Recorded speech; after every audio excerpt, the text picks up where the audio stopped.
2025, quelle belle année pour sortir de la musique. On l'a vu tout au long de l'année. Il y a beaucoup d'albums, beaucoup de projets musicaux qui sont sortis.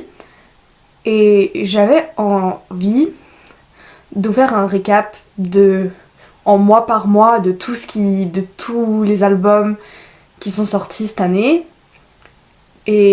Donc voilà, nous y sommes. C'est Naïl, je parle de musique sur ma chaîne tous les mercredis à 13h et n'hésitez pas à liker, à commenter et à vous abonner, voilà, ça fait très plaisir. Et avant de commencer cette vidéo, je tiens donc à préciser que j'ai fait par rapport aux albums dans ma liste et tout, j'ai mis que les trucs qui m'ont marqué moi personnellement, donc il se pourrait que j'ai oublié 2-3 trucs parce que ça m'a pas marqué moi personnellement, du coup s'il y a des projets musicaux francophones, j'en ai pas mis tant que ça, j'en ai mis quelques-uns mais pas tant, donc n'hésitez pas à me le rajouter en commentaire, donc voilà. Du coup on va commencer par le mois de janvier, le 24 janvier, donc 2 jours après mon anniversaire, 24 janvier, quelle belle manière de la part de Solane de sortir enfin son album Si on sombre, ce sera beau. C'est un album que j'aime beaucoup, honnêtement. C'est juste un album vraiment parfait. Tu passes par toutes les émotions. En plus, je l'ai vu en concert, c'est encore mieux en live. Voilà. Juste voilà, on démarre, j'ai envie de faire ça. Du coup, le 31, on a eu le droit à 2 albums plutôt pas trop mal, qui m'ont marqué personnellement, évidemment. On a Hurry Up Tomorrow de The Weeknd, qui est un album, honnêtement, il tue, hein. Il est génial l'album. Donc il m'a marqué. Et on a aussi eu le droit à La Favorite de Yoa, qui est aussi un album vraiment très sympathique, que j'ai écouté à fond, que ça m'étonne qu'elle soit pas dans mon Spotify Wrapped, honnêtement. Yoa, tellement j'ai écouté, j'ai saigné l'album, et voilà. Mais tous les jours je pense à toi, sans même m'en rendre compte parfois. C'est mon mois de février, évidemment. Ce mois-là a été aussi un mois un peu chargé. J'ai du coup, pour commencer le 3, il me semble, on a eu les Grammy Awards.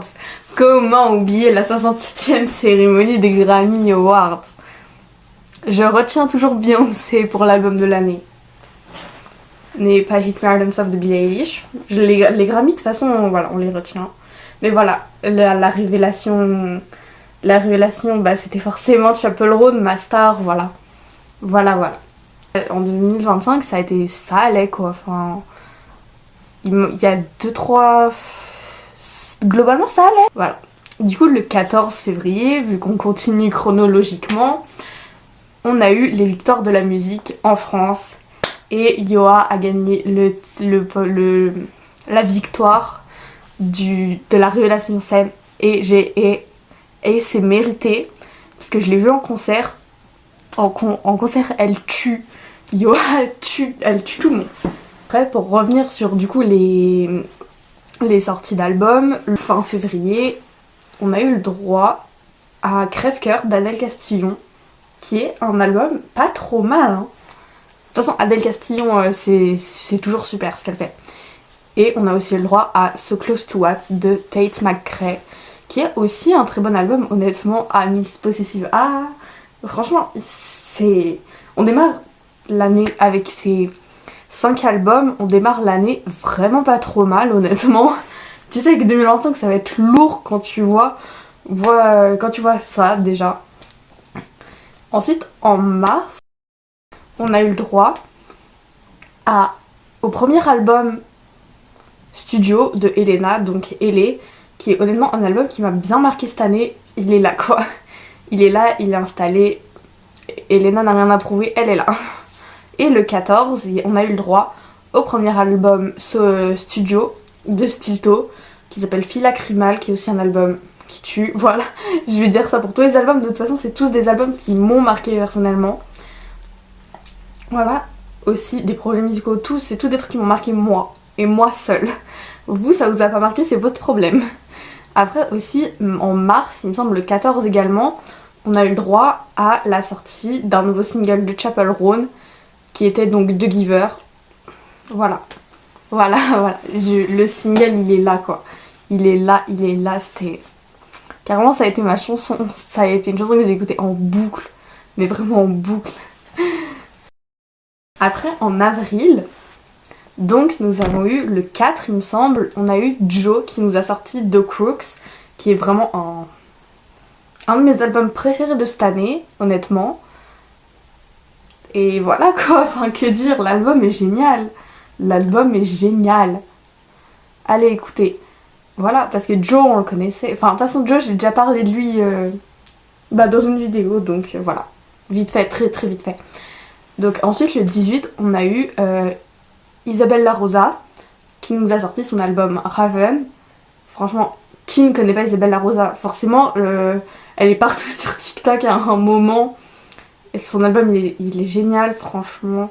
Il est bien construit, toujours dans sa DA à elle, tu vois. Et c'est ça qu'on aime, en fait. C'est pour ça que je pense que l'album, il m'a marqué à ce point. Voilà, après, en 2025, en avril 2025, on a aussi eu le droit à un album que j'aime de toute mon âme, qui est super important pour moi, qui est clairement l'un des meilleurs de cette année. C'est At the Beach in Every Life de Gigi Perez. L'album tue. Déjà dedans, t'as Sailor Song. T'as Fable. Déjà avec les deux là, tu sais que t'es mort. L'album il est là pour abattre, donc vraiment si vous connaissez pas Gigi Perez, allez écouter, j'essaierai de faire une vidéo sur elle, mais allez écouter Gigi Perez s'il vous plaît, allez écouter At the Beach in Every Life. That's what we need. That's what you need. Aïe.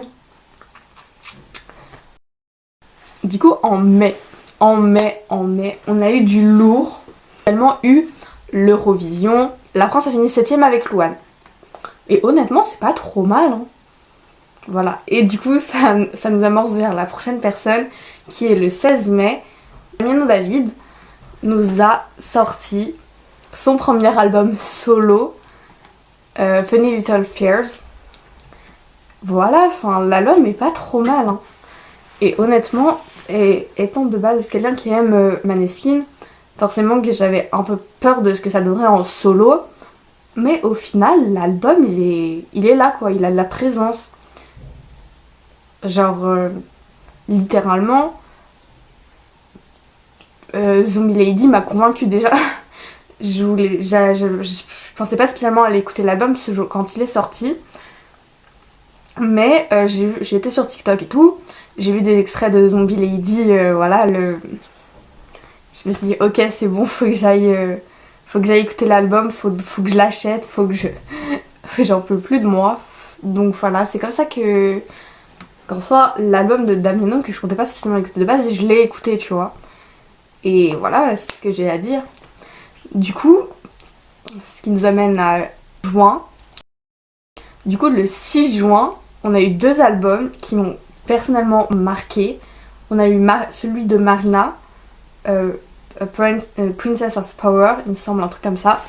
L'album est génial. Déjà, il y a une chanson, donc je ne sais quoi, déjà. Un artiste comme ça, international, qui te fait une chanson un peu en français et tout. Bon, après, voilà, c'est juste You've Got That je ne sais quoi. Mais voilà, Marina, c'est quelqu'un, tu vois. Et on a aussi eu, du coup, le 6, l'album... Le premier album solo de Finn Wolfhard, donc Happy Birthday. quelle ironie qu'il se retrouve là, lui. Qui est un album assez bien construit. Il va peut-être pas plaire à tout, il plaît peut-être pas à tout le monde, parce que c'est pas hyper, il va pas plaire il plaît pas à tout le monde et tout, parce que c'est pas ce qu'on écoute, c'est pas, je sais pas comment expliquer. C'est un peu spécial, tu vois, mais franchement, allez essayer d'écouter, hein, je vous jure, c'est pas trop mal, l'album tue. Voilà, après, évidemment, le 20, normalement, petite dédicace à ma soeur, voilà, on a eu le droit à un album de Benson Boone qui s'appelle American Heart, et j'ai pas tellement écouté l'album que ça, je l'ai mis parce que je sais que Benson c'est un des artistes préférés de ma soeur, donc voilà. Du coup je l'ai mis là parce que bah forcément que forcément que il a eu un impact sur moi via ma sœur, tu vois. Je sais pas si vous me suivez sur ma logique, mais comme c'est un album que ma sœur a beaucoup écouté, bah forcément que sa chambre elle est là derrière ce mur, donc forcément que qu'il a aussi eu un impact sur moi. Et du coup le 27, pour finir ce magnifique mois de juin, on a eu un album de Lorde. Lorde nous a sorti Virgin. Lorde, quelqu'un que j'apprécie vraiment beaucoup. L'album est bien, hein. L'album est bien globalement. Je dis que ça. Je dis que ça sur les albums, mais c'est vrai, en écoutant Virgin de Lorde, tu peux pas te dire. Ouais, enfin, je sais pas. Tu peux pas. T'as rien à dire sur l'album, quoi. L'album est juste bien. Dans l'intégralité. Voilà. Après, pour juillet, c'est pas spécialement un truc qui m'a impacté, mais comme j'avais rien à mettre et qu'on peut pas juste skip juillet parce que c'était un mois assez calme, il y a à peu près rien eu à part moi qui suis allée en festival, voilà. voilà. Bah globalement Justin Bieber a sorti son album. Honnêtement j'ai pas écouté l'album parce que j'aime pas spécialement Justin Bieber et tout, mais ouais, je sais que l'album il était présent quoi. Il était présent. L'album était juste présent, donc voilà. Il va porter le mois de juillet à lui tout seul.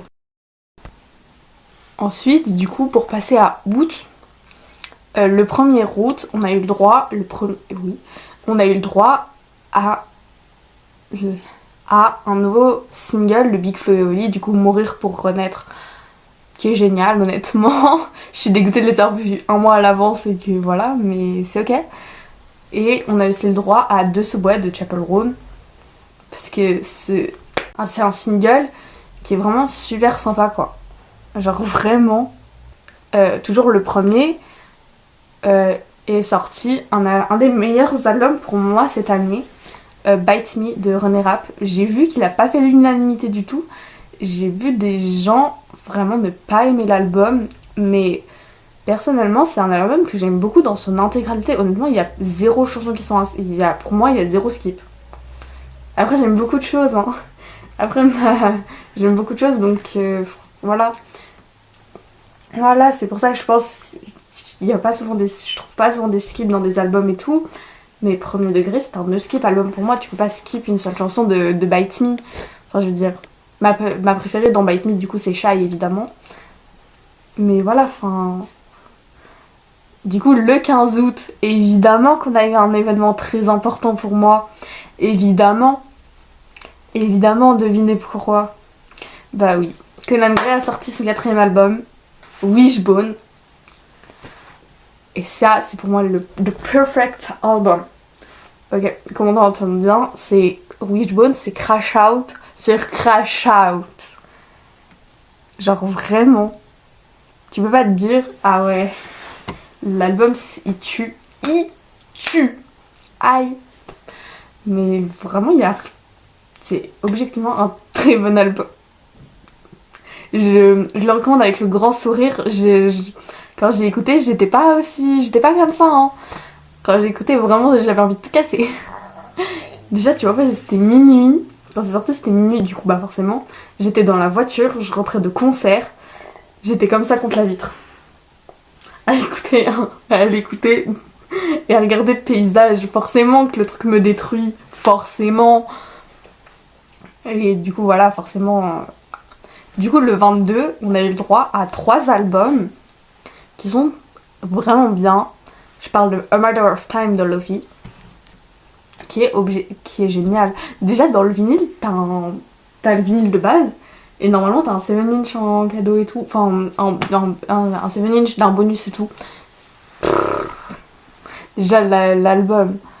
Non, Lovi, elle a réussi à quand même ramener le jazz comme ça. Enfin, je sais pas, c'est... Je sais pas comment expliquer le phénomène qu'est Lovi, en fait. Après, du coup, après, on a eu Avamax avec Don't Click Play. Et honnêtement, l'album est bien, hein. L'album est bien. j'ai pas de honte à le dire, l'album est bien, mais vraiment bien. Genre. Du coup, après, on a aussi Samber qui a sorti son premier album, Party No Hair, qui est honnêtement un des meilleurs albums de cette année. Il faudrait que je vous fasse un petit stop à la fin de la vidéo, mais que dire? Que dire? C'est un album. Il est présent. Il est présent, je n'ai rien à dire. L'album est... Pour un premier album, c'est pas trop mal. Déjà, moi, au début, sur ma première écoute, j'avais pas des masses aimé Crushing. Mais finalement, c'est ma chanson préférée de l'album. Et c'est ok. Et c'est ok. C'est pour ça, laisser toujours plusieurs chances à un album ou à un single ou faut toujours laisser plusieurs chances à une chanson ou un album. Quand on n'aime pas, faut essayer de réécouter dans différentes circonstances, genre pas forcément à minuit, pas forcément en étant fatigué, en regardant les paroles, en truquant. Bon, après ça marche pas. Et c'est pour ça, vraiment, faut essayer de pas juste se dire ok, j'ai pas aimé à la première écoute, je vais plus jamais écouter quoi. Enfin, c'est pas comme ça que ça marche. Pour passer à septembre, qui est un mois assez chargé, le tout début septembre, on a eu Lady Gaga qui nous a sorti Mayhem. J'ai rien à dire sur l'album, j'ai rien à dire. Enfin, en même temps, Lady Gaga, elle te sort un album. Lady Gaga sort un album, tu vas pas... Il y a zéro problème avec ça, enfin, je sais pas, l'album est bien. Voilà. L'album est bien, voilà. C'est Lady Gaga, quoi. La seule chanson, en toute honnêteté, la seule chanson que je skip dans Mayhem, c'est Abracadabra. Je n'en peux plus de cette chanson. S'il y avait un bouton pour plus jamais l'écouter de ma vie, je cliquerais. Parce que s'il vous plaît, je n'en peux plus. Je n'en peux plus. J'aime Lady Gaga de toute mon âme, mais Abracadabra, j'en peux plus. Ensuite, du coup, le 8 septembre, on a eu les MTV VMA, dans lesquels on a vu évidemment Conan performer Vodka Cranberry.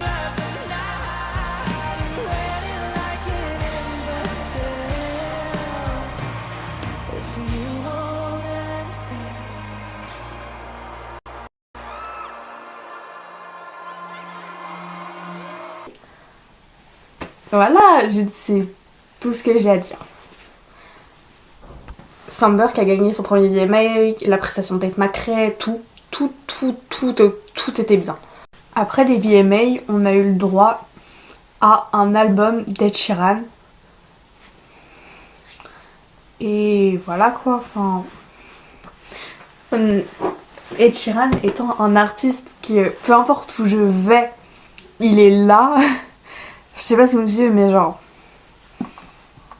je sors, il y a une chanson d'Ed Sheeran, je descends en bas, on est sur les chaînes de musique, genre Énergie et tout, il y a une chanson d'Ed Sheeran.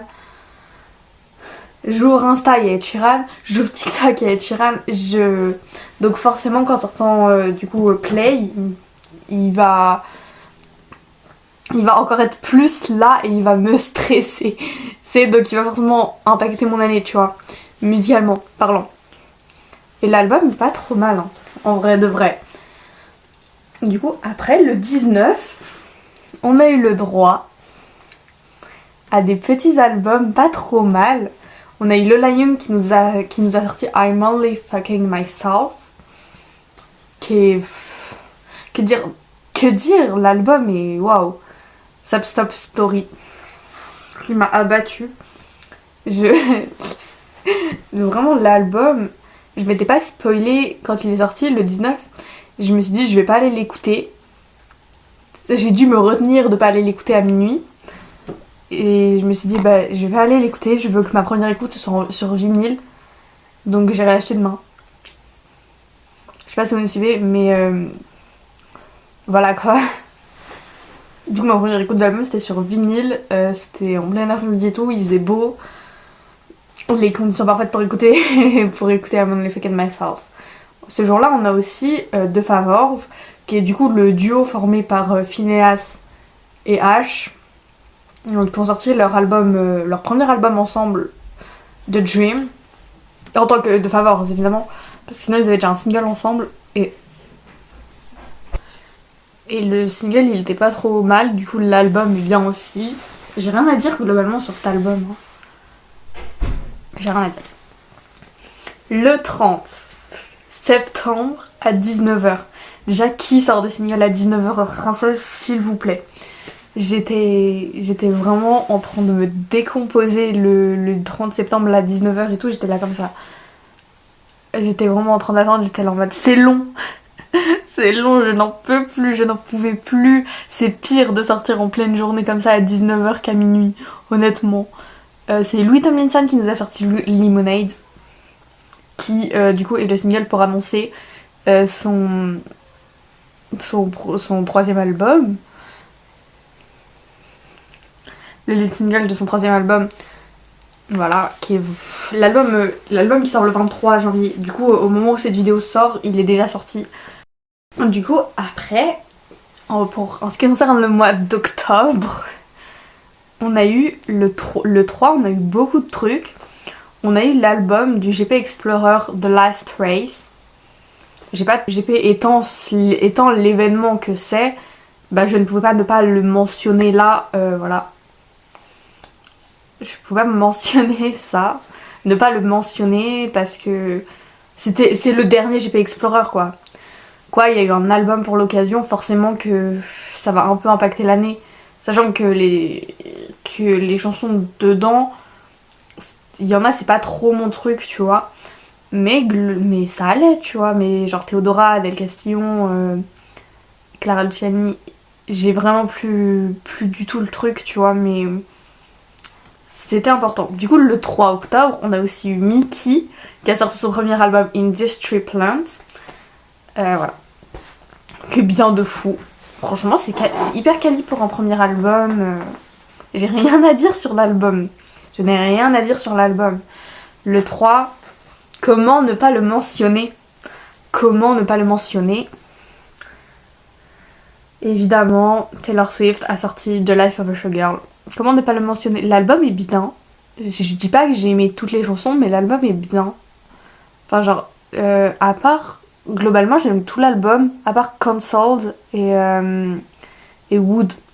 C'est les deux seuls que j'ai du mal avec dans l'album. Et pourtant, j'ai écouté plusieurs fois, vraiment, ça passe pas. J'aime pas des masses, mais les autres, ça va de fou en fait. Mais je n'ai rien à dire, voilà. C'est tout ce que je peux dire sur The Life of a Showgirl. Et voilà quoi. J'ai vu tout le monde descendre l'album, mais en soi, l'album il est pas si mauvais quoi. C'est pas son meilleur, ça je vous l'accorde.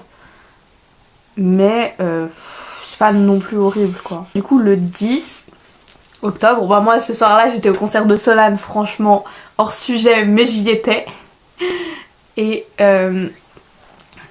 vous l'avez peut-être pas écouté, moi j'étais en train d'écouter, vous l'écoutiez probablement pas, mais Anaïs MVA a sorti son 3e EP, donc Le Lapin Blanc, qui est juste ce qu'on appelle l'EP parfait.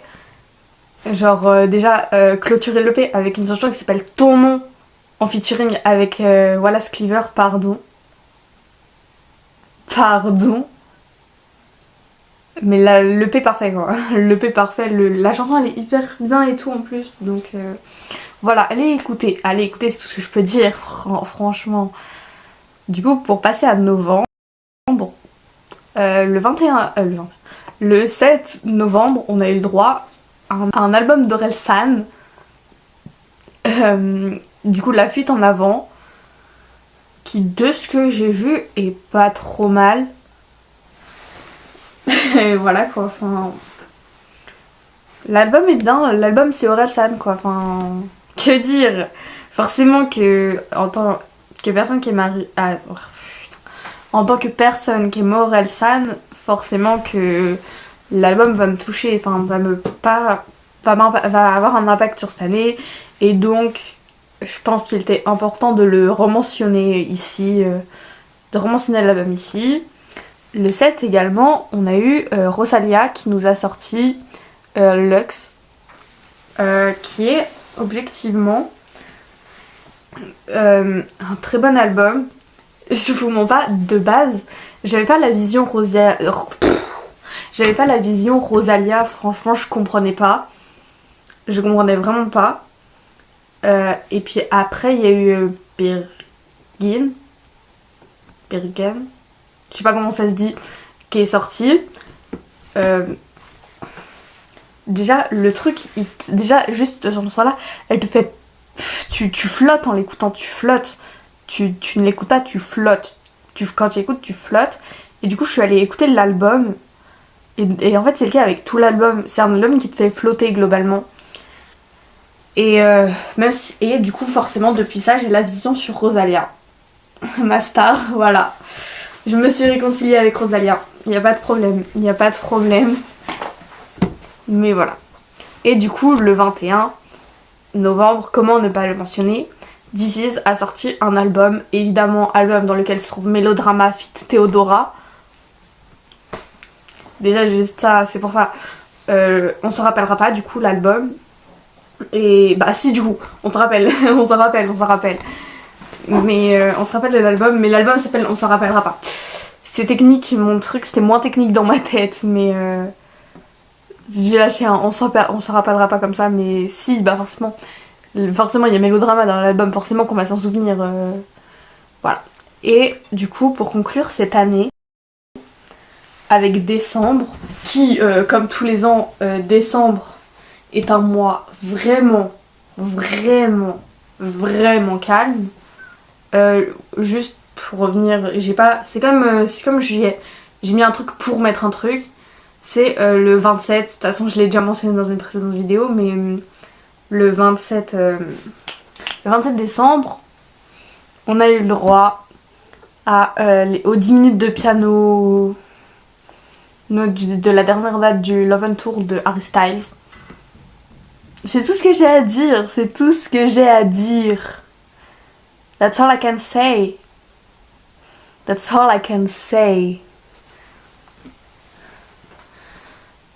Ah, du coup, le 23, faut que... Ah, wow. Voilà, qui, du coup, annonçait le retour d'Harry Styles. Après, 2026 s'annonce aussi bonne, voire meilleure que 2025. Déjà, parlons du fait que Harry Styles sort littéralement un album le 6 mars. Franchement, ça fait 4 ans, on attend, voilà, c'est enfin là. Après, il y a Louis Tomlinson qui sort un album. Sorti d'ailleurs au moment où je tourne, au moment où la vidéo sort, il est déjà sorti. Déjà juste ça, musicalement parlant, ça va être une année lourde, 2026, et voilà. Sur ce, on se retrouve dans une prochaine vidéo. Voilà, j'espère que la vidéo vous aura plu. Encore une fois, n'hésitez pas à liker et à faire tout ce qu'on fait de base, tu vois, sur une vidéo YouTube, que je vous dise. Sur ce, on se retrouve mercredi prochain pour une prochaine vidéo. Bisous!